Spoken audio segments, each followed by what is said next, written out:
morning. Good morning. It is 2:57 a.m. I'm on my way to the gym right now. I got up this morning and, I felt a little, I'll be honest, I felt a little guilty because some of the things that I was eating yesterday, when you eat so bad that you wake up and you take off, when you take off your shirt, you're going to see the results of what you just ate immediately. It's like it takes you 7 years to see results when you work out, but the moment you eat something bad, you see it immediately and you start thinking, oh my God, look at the way this looks.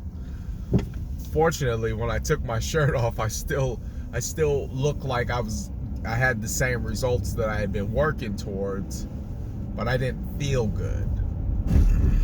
I didn't feel healthy. So I started flossing my teeth and cutting my nails and doing anything and everything I could to absolutely change the outward appearance to match, to disguise or discover, or to disguise the inward appearance of what I had eaten. And I just I was trying to do anything I could to mask how I really felt.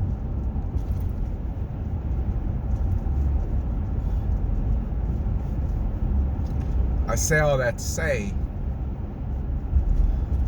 this morning when I got down and prayed, I didn't have a whole lot to say.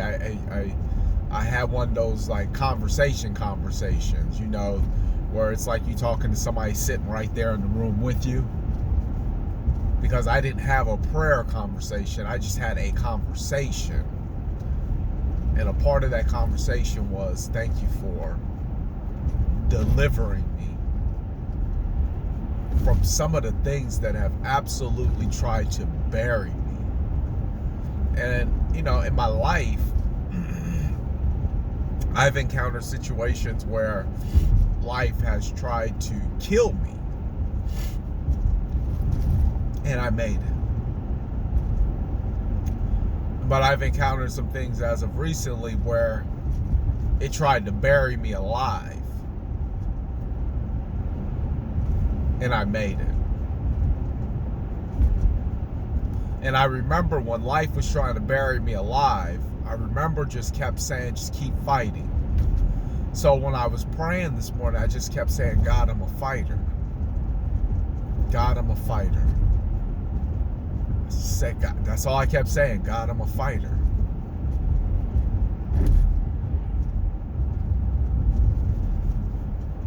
And I thought about not how different,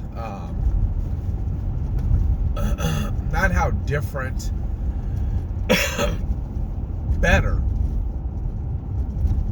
I am, but how different blessed I am. There's a huge difference. There's different where you think that you better than somebody, and then there's different where you're like, God has set you aside. That God has this particular plan for you. And what was crazy is as I was praying, I had something playing by T.D. Jakes in the background, and he says,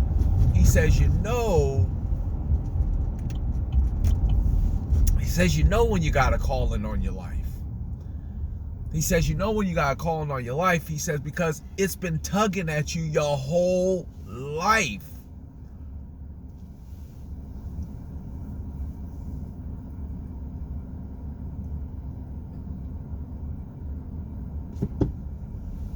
In our church, they talk about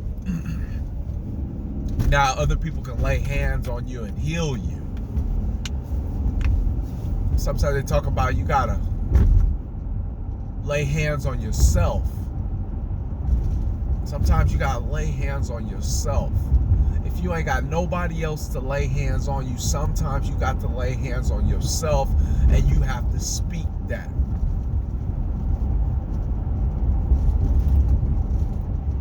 And sometimes you have to prophesize over yourself. It ain't always somebody else that's gonna prophesize about you. Sometimes you got to prophesize about yourself. What is it that God has told you to do?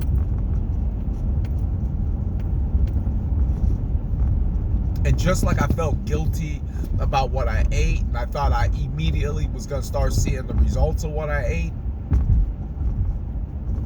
that's just all in your mind.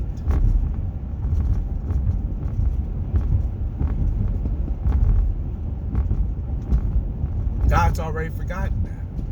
He's already forgiven that. And what's troubling most about us is we can't forgive ourselves.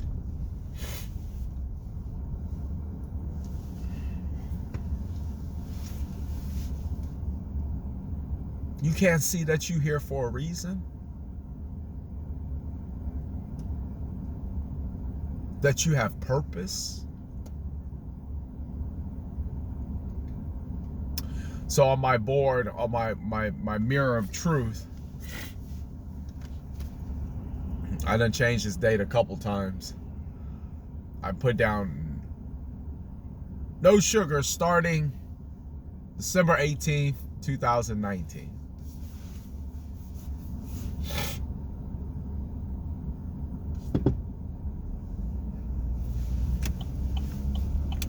Could I violate that? Could I end up breaking that? Could.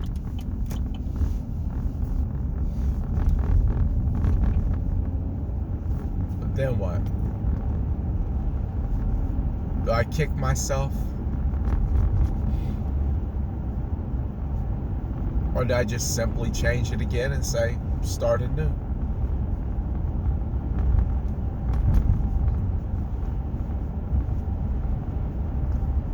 Sometimes you just gotta say, I'll start anew.